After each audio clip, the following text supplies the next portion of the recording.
मीरापुर कस्बे में टूटी पुलिया के समीप पुलिस की बाइक सवार बदमाशों से मुठभेड़ हो गई। बाइक छोड़कर भाग रहे एक बदमाश के पैर में पुलिस की गोली लगने से वो घायल हो गया। शुक्रवार की देर रात को दो बदमाश बाइक पर सवार होकर रामराज की ओर से मीरापुर की ओर आ रहे थे। पुलिस ने सूचना के बाद टूटी पुलिया के समीप बदमाशों की घेराबंदी कर ली।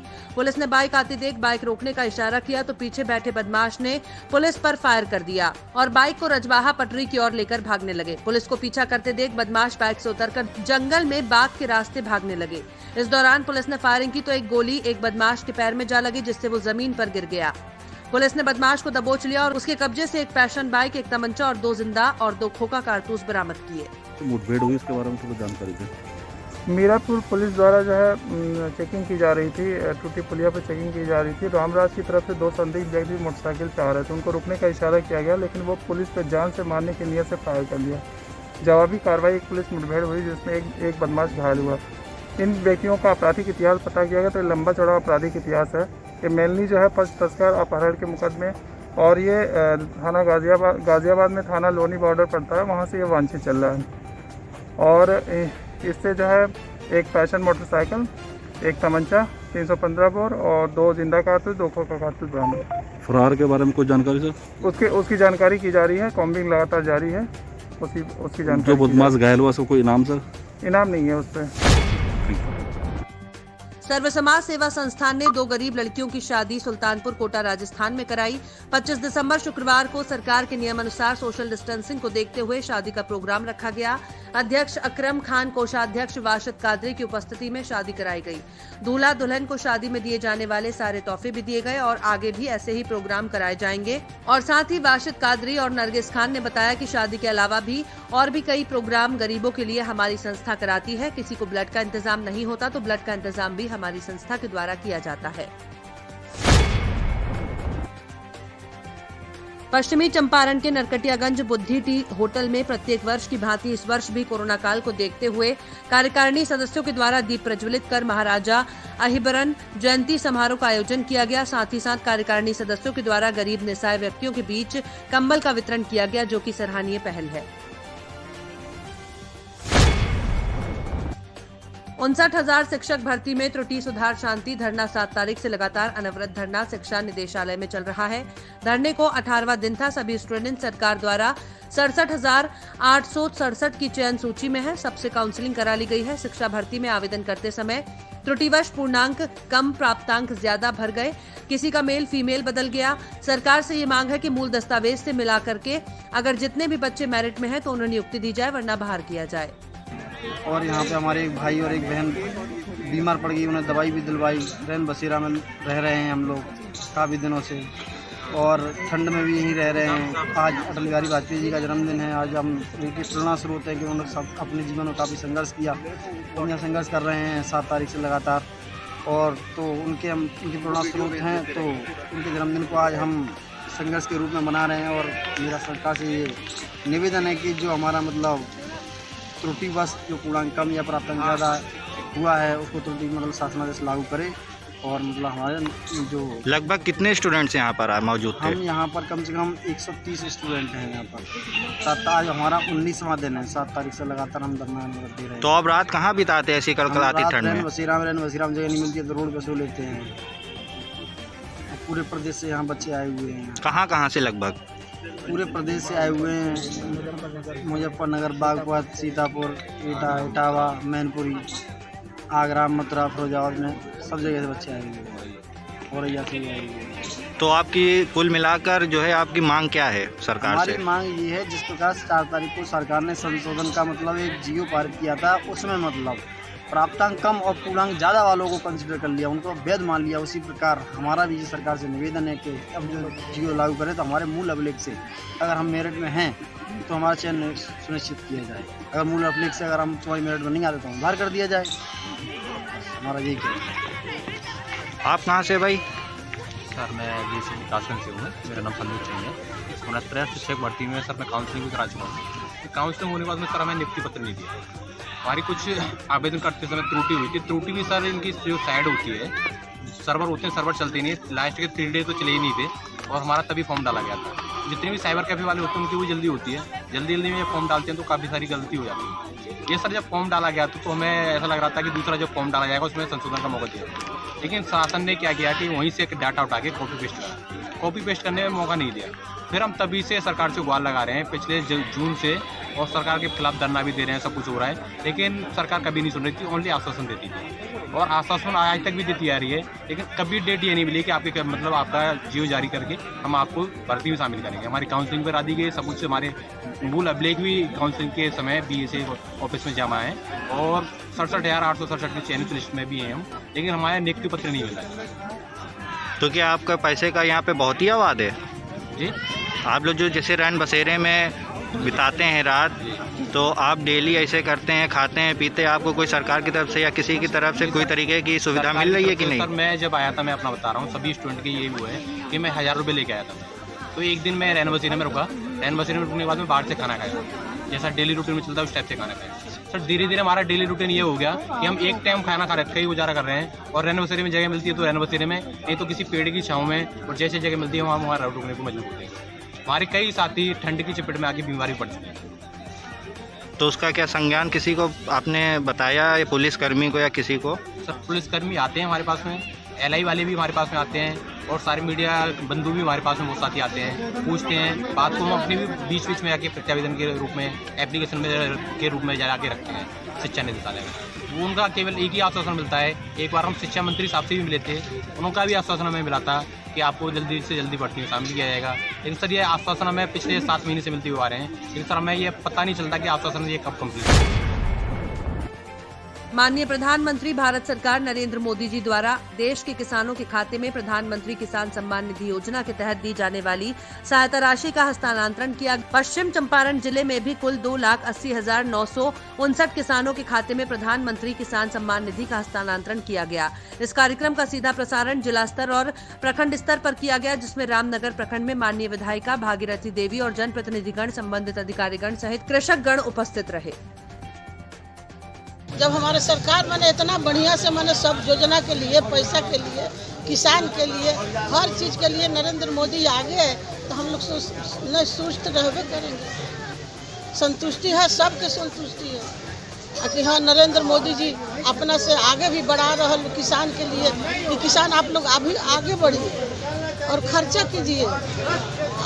आज भी पैसा मैंने कितना करोड़, 18 करोड़ रुपये, 18,000 करोड़ किसान के लिए आज मैंने वहाँ के दान के लिए। नरेंद्र मोदी जी द्वारा किसान के प्रधानमंत्री किसान सम्मान निधि योजना के किसान के खाता में पैसा हस्तांतरण हेतु लाइव टेलीकास्ट का कार्यक्रम किया गया है, जिसमें 100 किसान को भाग लेना था, जिसमें 100 से अधिक किसान भाग लिए हैं, जिसमें 50 किसान लाभ, PM किसान के लाभ, और 50 वो जो है से गैर लाभु किसान को भाग लेना था, और लाइव माननीय विधायिका महोदय भी इसमें भाग लिए हैं। और कितने पैसे जी, पैसा कितना था राशि आयोजन के लिए 10,000 रुपये। 10,000 जी। कितना खाता में पैसा पास किया गया है? क्या कितना पास? 2,000 रुपया प्रति किसान, 2,000 रुपया प्रति किसान, 9 करोड़ किसान के खाता में माननीय प्रधानमंत्री जी द्वारा हस्तांतरित किया। प्रयागराज जिले के करछना तहसील के अंतर्गत बलापुर चौराहे पर एक्सीडेंट हुआ और पूरा मामला ये है कि काम कर घर लौट रहे मजदूर की तेज रफ्तार ट्रक ने रौंद दिया और उसकी मौके पर ही मौत हो गई। आपको बताते चलें कि युवक मिर्चाई लाल भारतीय उम्र 20 वर्ष, पुत्र ननकऊ भारतीय उम्र 70 वर्ष, जो हतीगनी कामाशी का डेरा करछना प्रयागराज के निवासी हैं, जो हर दिन की तरह मजदूरी करके नैनी से घर लौट रहे थे कि बालापुर चौराहे के समीप और घर से 1 किलोमीटर की दूरी पर एक तेज रफ्तार ट्रक ने रौंदा और मौके पर ही मौत हो गई।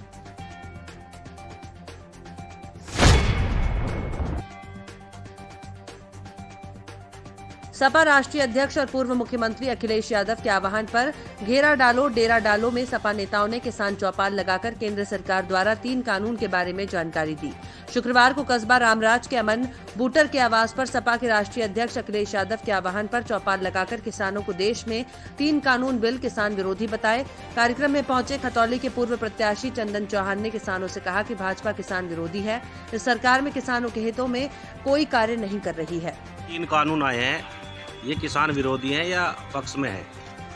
सर देखो, अगर किसान विरोधी ये कानून ना होते तो आज हमारे हिंदुस्तान का हर प्रदेश का किसान दिल्ली के बॉर्डर पर पड़ा है। तो इसमें ये कहना कोई अतिशयोक्ति नहीं है, ये 100% किसान विरोधी हैं। और अगर ये किसान के फेवर में है ये कानून, तो हम कहते हैं मोदी जी आके सीधा किसानों के बीच में बैठ के इसकी बात करें। वो अपने क्यों नुमाइंदों को भेजते हैं, क्यों अपने चुने हैं इनके किसान मोर्चे हैं उनके नुमाइंदों को बुला के जबरदस्ती उनसे हाँ में हाँ कुहा रहे हैं कि नहीं जी देखो जी आज 20 संगठनों ने इनके समर्थन में हमें ज्ञापन दिया है। कौन समर्थन में दे रहा? हम तो कहते हैं जी इसके अंदर खुली बहस होनी चाहिए। अगर ये किसान के फेवर में ये बिल होते तो संसद में 5 जून को। सर जो आज का ये कार्यक्रम था इसके बारे में बताएं। देखिए, समाजवादी पार्टी के राष्ट्रीय अध्यक्ष आदरणीय अखिलेश यादव जी के निर्देश पर आज समाजवादी पार्टी के प्रत्येक कार्यकर्ता एक गांव में जाके घेरा डालो कार्यक्रम में आज उसके अंतर्गत हम आज यहाँ पर आए हैं।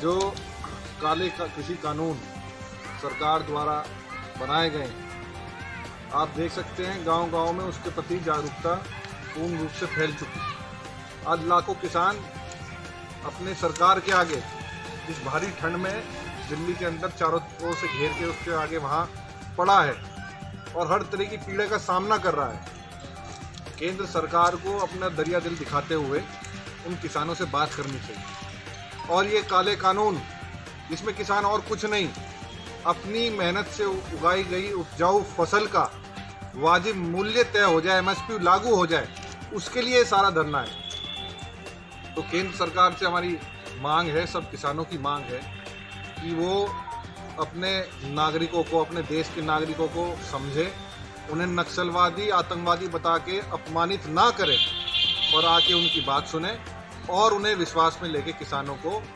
उनको कानून में अपनी तब्दीली करें और उन्हें सुख शांति से वापस घर जाने के लिए उनका जो है रास्ता खुलने का।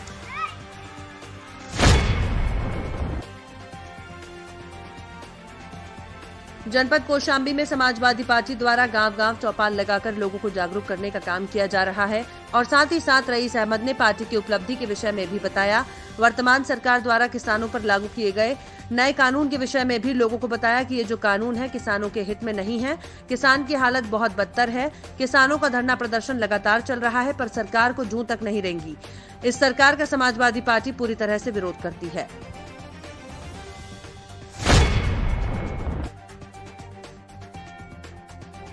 भारत सरकार की मंशा के अनुसार बेटी पढ़ाओ बेटी बचाओ की तर्ज पर भारत सरकार द्वारा चलाई गई योजना कौशल विकास उद्यमिता के द्वारा लड़कियों को तरह तरह की योजनाएं लागू कर रहे हैं कि हमारे देश में चाहे वो औद्योगिक क्षेत्र हो चाहे वो शिक्षा के क्षेत्र में हो, महिलाएं पूर्ण रूप से सर्वगुण संपन्न बनाना ये भारत सरकार की मंशा है। उसी के अनुरूप दिनांक 24 दिसंबर 2020 को प्रयागराज के विकास खंड बहादुरपुर ब्लॉक के ग्राम सभा विरगापुर फूलहा में जन प्रशिक्षण संस्थान के द्वारा सिलाई कताई बुनाई की ट्रेनिंग लड़कियों को दी गई।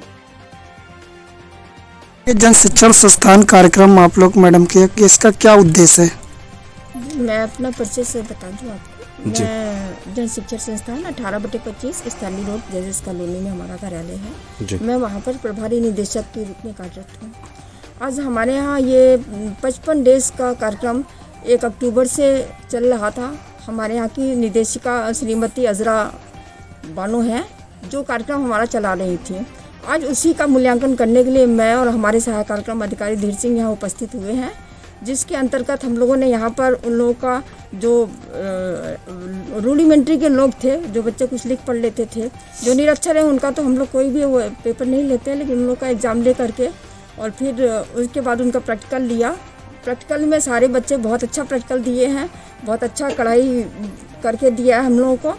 और उसके बाद उनका वाइवा, उनको जानकारी होनी चाहिए कि वो कहाँ से सीख रहे हैं, क्या कर रहे हैं, सीखने के बाद क्या करेंगे। इस चीज़ से बहुत अच्छी तरह से बच्चों को अवगत कराया गया है। धन्यवाद। सर आपका परिचय? मैं जन शिक्षण संस्थान प्रयागराज धीर सिंह यादव कार्यक्रम अधिकारी हूँ। सर यहाँ आज कौन सा कार्यक्रम? आज यहाँ पे जन शिक्षण संस्थान प्रयागराज द्वारा कढ़ाई का जो प्रशिक्षण दिया गया उसका आज मूल्यांकन के लिए हम लोग यहाँ पे आए हुए थे और हम लोगों ने मूल्यांकन किया और सफलतापूर्वक मूल्यांकन हुआ। क्या उद्देश्य है कार्यक्रम के? जन शिक्षण संस्थान का जो मेन उद्देश्य है, हम लोगों को रोजगार और स्वरोजगार से जोड़ना है। जो कौशल विकास उद्यमिता मंत्रालय भारत सरकार द्वारा जो भी प्रशिक्षण दिए जाते हैं वो रोजगार और स्वरोजगार के लिए ही दिए जाते हैं। यहाँ इस कार्यक्रम में कितने लोग प्रतिभाग किए? आज जन शिक्षण संस्थान द्वारा मूल्यांकन में कढ़ाई हैंड एम्ब्रॉयडर का जो मूल्यांकन हुआ है उसमें कुल 20 प्रशिक्षार्थियों ने मूल्यांकन दिया। बहराइच से बड़ी खबर आपको बता रहे हैं। कोतवाली में तैनात आरक्षी की पत्नी का संदिग्ध परिस्थितियों में फांसी पर लटका हुआ शव मिला। महिला के परिजनों ने हत्या का आरोप लगाया। शव को फंदे से लटकाने का भी आरोप है। आरक्षी समेत 3 लोग हिरासत में लिए गए हैं। आरक्षी की पत्नी की लाश को पोस्टमार्टम के लिए भेजा गया। सूत्रों से मिली जानकारी के अनुसार एक महिला आरक्षी पर आरोप लगाया गया है। बहराइच की कोतवाली मूर्तिहा की घटना बताई जा रही है। मुखिया थाने में एक कौशल किशोर नाम का सिपाही था जिसकी पत्नी ने सुसाइड किया है। पारुल रानी नाम है उसका।